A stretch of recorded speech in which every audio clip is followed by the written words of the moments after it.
Hello, and welcome to VFD Vibes, your place for all things related to variable frequency drives.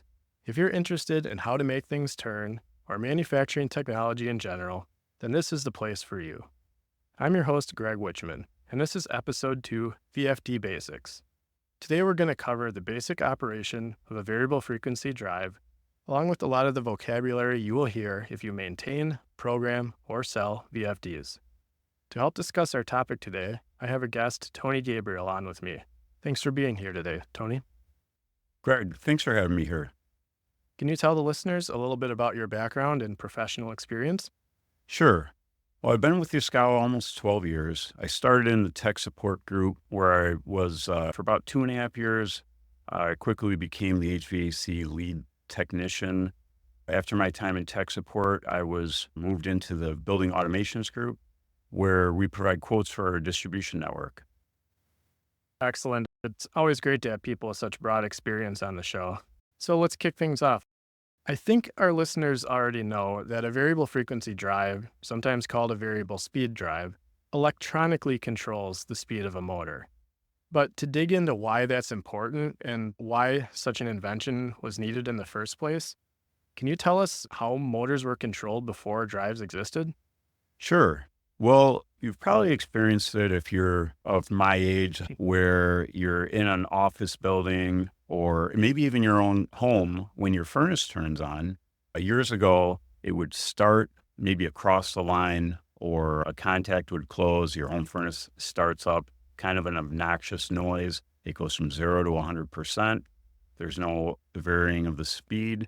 If we're talking about a process application and they needed to control flow or maybe air pressure, you would have different control schemes like maybe inlet vanes or output dampers that would be modulated while a motor was running at full speed, but then we're getting kind of a variable flow of whatever medium we're pumping liquid or moving air to kind of restrict flow as needed. So the variable speed has come along, and now we have process control, variable speed, and one of the big benefits is energy savings.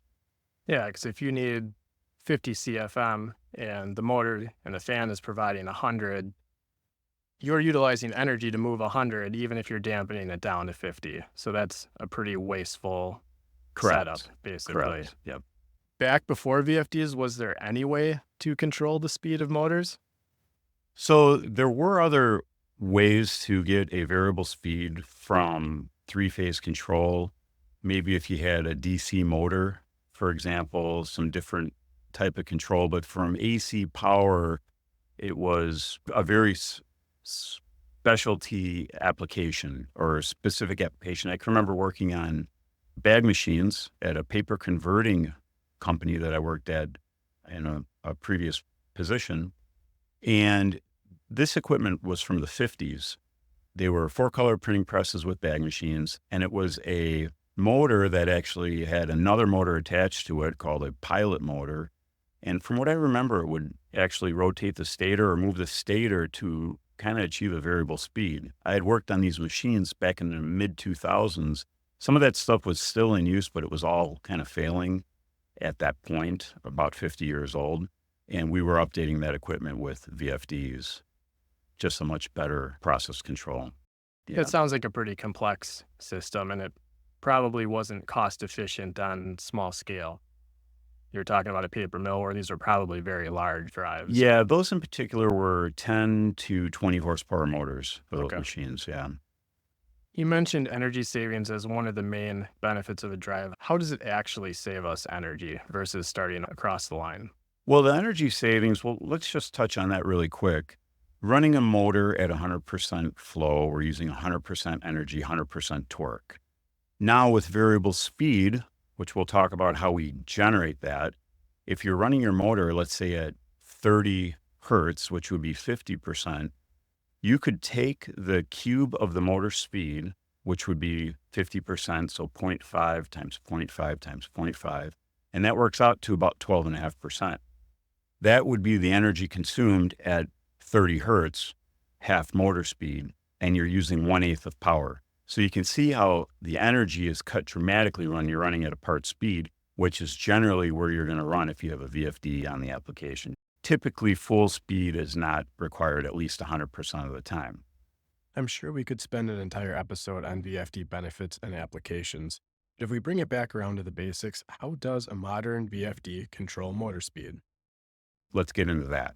There's three main sections. The first section of the VFD is what is referred to as the input diode bridge. We refer to them sometimes as 6-pulse drives. It's a basic type of design. Every major manufacturer out there has this type of design, whether it's a micro drive or a larger drive with other features built in like reactors or maybe noise filters or things like that. When you apply 3-phase power to the drive, we are putting that power into the diode bridge, and we're taking AC power and we're rectifying it to DC. Now, if you could imagine your AC sine wave, and it's just a wave that goes up and down. At the peak of each wave, the top and the bottom, on 3 phases, we're doing full wave rectification on each phase. And on the peak of each phase, the diodes are conducting, sending current and power into the DC bus, and we're charging up that DC bus capacitor. Now, on initial startup or power up, that current flows through a circuit called a pre-charge resistor. That is going to allow us to power the DC bus slowly so we don't have a large inertia current. As the DC bus powers up, you have a soft charge circuit that will close, and maybe you get to 400 volts, 500 volts. Let's say this is a 400 volt class drive. The soft charge relay closes. Now we're bypassing that pre-charge resistor. We finish charging the DC bus, and that would be the middle portion of the drive. I'm glad you mentioned rectifying because I've heard the term rectifier before. And is that what some people might refer to as the diode bridge? Is that also called the front end of the drive? That's correct. Yes. And you mentioned the pre-charge circuit. What would happen if that didn't exist? Well, you'd have a large inertia current. It'd almost be like starting a motor across the line, where if you were ever to experience that, like I said, maybe 20 years ago when that big motor started across the line, whether it was for a pump or a fan, whatever it might be, the lights would dim and it was rather obnoxious. You're going to experience something similar on a VFD, especially if it was a large horsepower. If you had, let's say, a 100 horsepower drive, that pre-charge circuit brings it up slowly. And if it didn't, one of two things would happen. Either your capacitors could pop, or you'd be required in your design of your drive to upsize the capacitors, which would make the drive physically much larger. Good point. Yep. Because you're probably going to damage those capacitors if you just shoot them with a bunch of power. Yeah. So the nice thing about the pre-charge is it allows us to actually reduce the capacitor size and the overall size of the drive. Yes. Yeah, I would agree with that. So talk a little bit more about the DC bus. You mentioned that you're full sine wave rectifying. What voltage does that bus actually get up to? What does that run at? Good question. Yeah, you can calculate your bus voltage by taking the square root of 2, which is 1.414, multiplying it by your input voltage. So if you're applying 460 volt to that drive, your bus voltage is probably going to be around 650 volts. And I like to compare it to a glass of water. Typically, if the bus voltage was at 650, we can get into an overvoltage condition at maybe around 820 volts would be the cutoff for a 460 volt class drive, a Yaskawa drive, that is. And if you had a glass of water and it was 3/4 full, that would be very similar to the DC bus, where the DC bus is about 3/4 full, and we can have some fluctuation up to where we don't overflow, spill water out of the glass, or overflow voltage or exceed 820 volts DC and get into, let's say, a DC bus overvoltage fault. So the drives have a little bit of tolerance when that incoming power might have a quick sag or spike. Yeah. And also on the front end of the drive, built in and tied from phase to phase, are components called MOVs, or metal oxide varistors, which have a high resistance to low voltage and a low resistance to high voltage. Meaning that if we get a voltage spike that comes into the drive, maybe you had some power surges from a storm or whatnot, those little MOVs can absorb that shock and kind of protect the drive itself from that voltage spike. Yeah. That's a nice protection feature to keep a transient voltage spike from destroying electrical components in the drive. You've also mentioned three-phase power. Is that the same type of power that I have in my outlet at home? No, it's very different. So your outlet at home has a hot leg, 120 volts, and a neutral leg. Three-phase power would be three hot legs if you were to measure them to ground. If you had 460, so you'd probably measure 230 from phase to ground, or 460 from phase to phase versus 120 volts from your hot leg to a neutral. Good to know that the power in a factory running equipment can be quite different than the power in my home. If I'm in a situation where all I have available to me is single-phase power, am I able to operate a motor or a drive in those conditions? You can. And there's an important aspect that you have to keep in mind, and that's derating the drive in a single phase application. So what that means, single phase, is only two legs out of three are provided to the drive for input power. And then we're running a three-phase motor, which would be three wires out. And you can do that. The reason for that derate is because the drive measures our DC bus voltage. It looks at the voltage level itself, and then it watches for oscillations that might occur in a single phase condition, because sometimes single phase happens if you have some kind of failure upstream, like a poor connection or maybe a cleared fuse. And in that case, if you didn't have a derate, we're missing a phase coming into the front end of the drive. And let's say we're running that motor. What happens is the DC bus voltage trips rather dramatically, but then it's recharged. We have a high current spike on that following wave that is present. And now we have an oscillation in bus voltage. Well, that oscillation is recognized from the VFD as DC bus ripple. And if it gets outside of an acceptable range, then it faults on an input phase loss fault. When you apply a derate, you upsize the drive, and it may require a 3 or 4 or 5 times size increase. And now the capacitors are larger, so the voltage fluctuation is less. And now we have a stored power bank in that large capacitor that we can tolerate that single phase input condition and run a three-phase motor without generating that input phase loss. So back to your glass of water analogy, if that's our charge on the DC bus, obviously if the glass overflows, we've put too much voltage into it. But the drive is smart and watches for the glass to get too empty as well. You could think of DC bus ripple as that glass of water shaking back and forth. And if it shakes too much or tips over too much, we're going to spill that water out. Kind of the same thing's happening with DC bus ripple. Yep. And without a drive, if we were in a situation with only single phase available, there would not be a way to run a three-phase motor. So the invention of the drive does provide that solution for us, right? Correct. And in my time in tech support, that did happen from time to time. We'd get a call. How do we install this drive? Can we do single phase? And one of the scenarios was, it was usually seemed like high-end homes with in-ground pools had three-phase pool pumps, maybe 3 or 5 horsepower. And they were powered from single phase power from the house, which was 240 volt. So a house typically has 2 120 legs coming in. We could feed those 2 legs coming into a drive and then 3 wires out, an oversized drive, and run that pool pump. Awesome. I hope someday I can have a pool that big. That would be at nice. my house. Yes. I'm not there yet myself. So we've gotten to how the power comes in. We've gotten to how we charge up this middle section, the DC bus. Now, how do we take that DC power and get it back out to a motor that's looking again for a three-phase AC current? Right. So yeah, typically you're running a motor across the line. We have that AC sine wave, three-phase AC sine wave. We need to replicate that AC sine wave. How do we do that? On the output side of the drive are 6 components called IGBTs, insulated gate bipolar transistors. You could think of those as high-speed switches. And what we do, or what the drive does, is pulse DC power. We're pulling power from the DC bus, and we start with a very narrow pulse, and it widens up, and then it narrows down again. And that would be our positive side of the DC bus. And then it flips to the negative side of the DC bus. And that process repeats and it happens thousands of times per second. The output transistors operate on a carrier frequency of somewhere between 2 and typically 5 kilohertz. So thousands of times per second, those IGBTs are turning on and off, and we're trying to replicate that AC sine wave.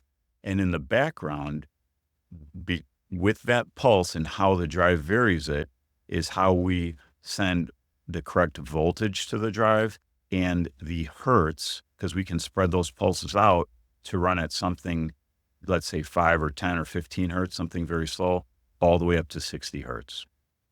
If I'm picturing that right, then the output from the drive is seen by the motor as close enough to a sine wave, but it's really made up of a bunch of square pulses. That is correct. Does Yes. that have any effect on the motor or its operation? Does that change the way that we need to select or size cabling or motors in our application? Yeah. Probably the main consideration is that the motor is inverter rated, which nowadays is probably the case. The output from a VFD is harder or tends to be harder on motor insulation, and that can be exacerbated with long motor lead lengths.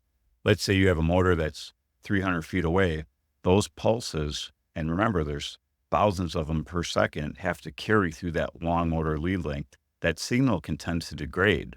Now, I mentioned that carrier frequency. On a long motor lead length, you'd want to lower that carrier frequency as low as possible. That is going to make those square pulses a little bit wider. That signal is going to carry better through that long set of wires. And you're not going to have that phenomena where the voltage is kind of magnified. And when it hits the motor, we're damaging the motor insulation.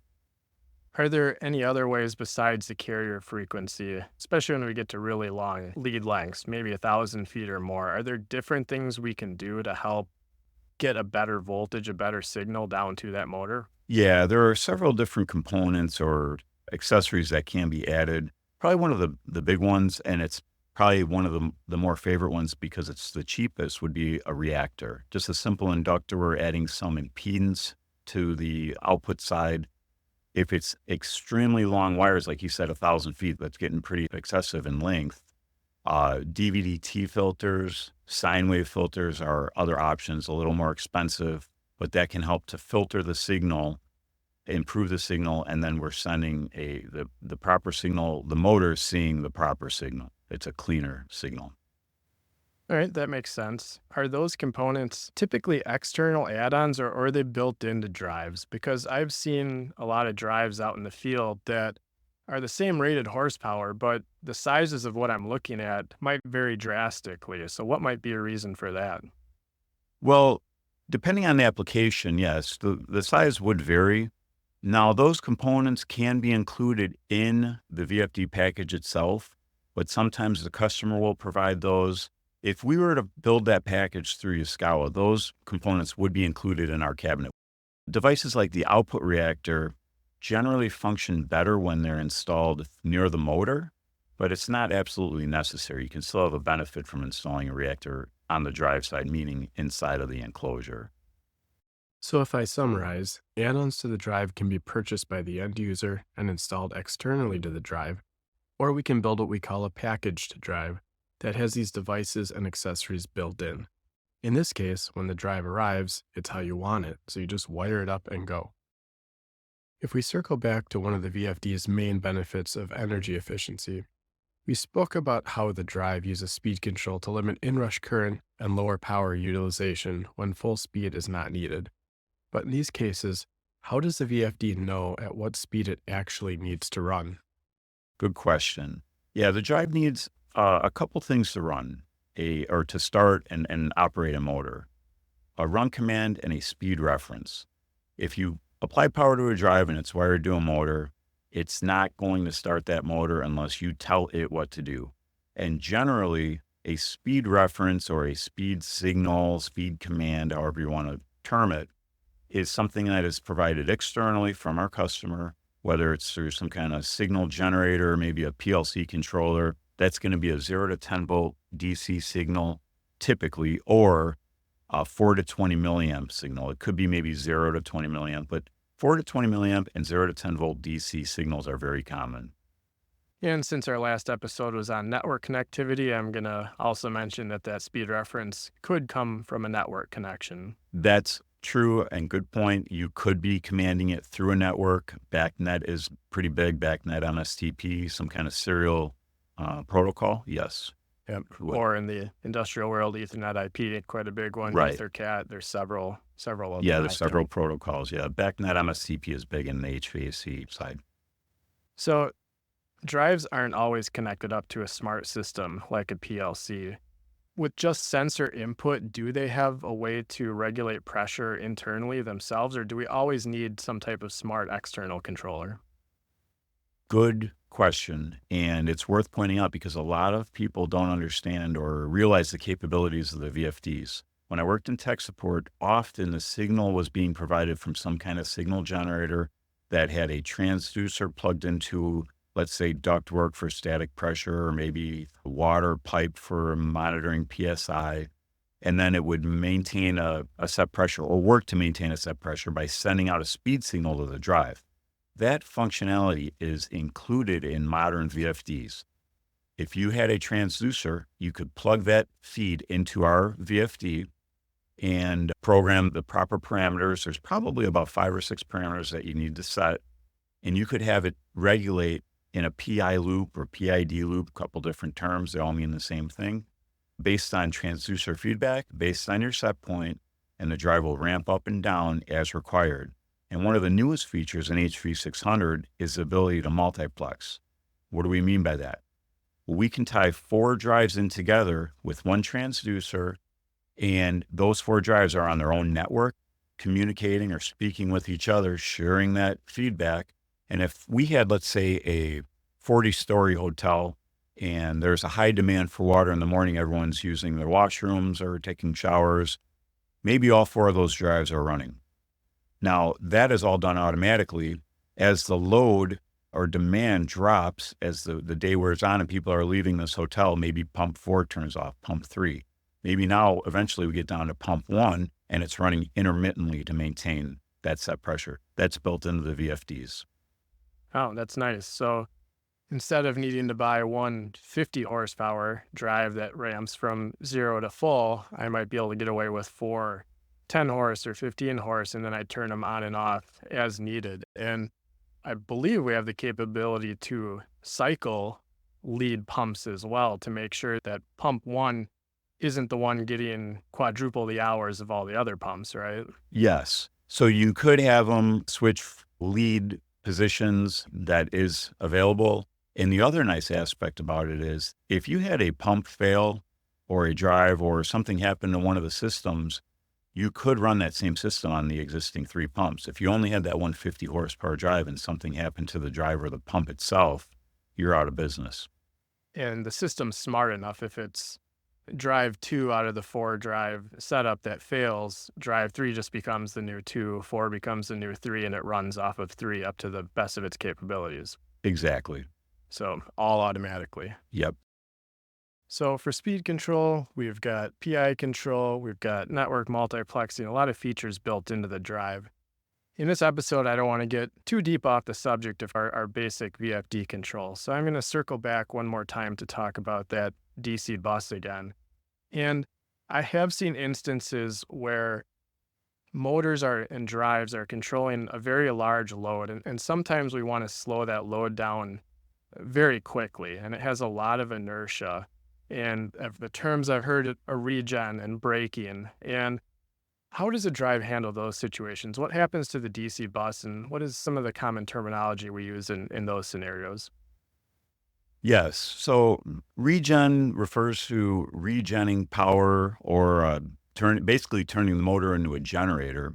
And how does that happen? Well, as you mentioned, if we're trying to stop a large mass quickly, if our motor speed exceeds the rotational magnetic field that we induce in the motor stator, and our rotor is now going faster than that rotational magnetic speed, we've turned that motor into a generator. We have flux in the motor. It's trying to slow it down. It's not, or it's not able to because it's just too much inertia.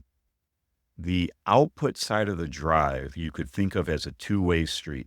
Generally, power flows out to the motor. ideally, that's what you want. You don't want to get into a regen situation. If we do, and now we've turned that motor into a generator trying to stop this load too quickly, we're generating power, we're feeding it back to the output side of the drive. Now, I mentioned the input diodes on the input side. That's how we convert AC to DC, and we charge the DC bus caps. Built into the transistor modules, remember those IGBTs, there's 6 of them on the output side, are a set of diodes, and we call those flyback diodes. If we turn into a generator, that motor is regenerating power. Those flyback diodes now feed that excess power back onto the DC bus. And remember our cup of water analogy. Generally, it's 3/4 full. We don't have a lot of room there to add more water. And if we add too much water, it's going to overflow. Well, eventually the same thing's going to happen on an electrical side where we're going to produce too much voltage, and that bus level is going to rise. When it hits 820, it's going to fault out. And what happens when it faults out is the drive output ceases. Now the rotor can freewheel, and our bus voltage now starts to stabilize and come back down. So you mentioned we don't want to get into regen situations, and I'm going to clarify unplanned regen situations. In those cases where we do have a process that creates a lot of regeneration, again, slowing a large mass, or maybe an escalator or an elevator going downward, how do we actually handle a situation where we're going to knowingly enter a state of regeneration? Sure. Yeah, that's generally an industrial application. You're not going to see that typically on a fan or a pump, but on an industrial application, you can add another device called a braking resistor or a chopper. There's a couple different terms for it. And what that is a large resistor. You could almost think about it as a large incandescent light bulb. It's just a strip of wire, and there's a transistor that's going to turn on. Think of that transistor as a switch at a preset voltage. Maybe when the voltage gets to 750 or 775, as the bus level comes up, this switch turns on, that transistor activates, and we're sending excess bus voltage into this resistor where it's dissipated as heat. And now we can maintain that rotational magnetic field, which basically acts as like a brake trying to stop that large mass. It helps to bring it down in check rather than dropping our rotational magnetic field and letting it freewheel and sit and spin for however long it might be. I imagine with that kind of solution, you're burning off that excess energy as heat. Are there any other solutions where we can utilize that excess energy being generated? Yeah. So if you had a full regen drive, basically like an active front end, something like our Z1000U matrix drive, we can actually take that power and put it back onto the grid. Ah, very cool. Yep. Seems like a more efficient way. I'd rather save some money on my energy bill than pump it as heat into my facilities. Yeah, with that drive, what's nice about it is you don't need that braking resistor. That's all something that's included. That's just how that drive functions. Yep. Very cool. Well, I think we've hit on the basics of VFDs today. So I thank you greatly for your time and your expertise. If you want to learn more about this topic, make sure to reach out to your Yaskawa Regional Drive Specialist or local Yaskawa distributor. Please like or follow this podcast to stay informed when new episodes launch. And if we're doing a great job, please leave us a 5-star review. Thanks for joining us, and as always, we'll see you next time on VFD Vibes.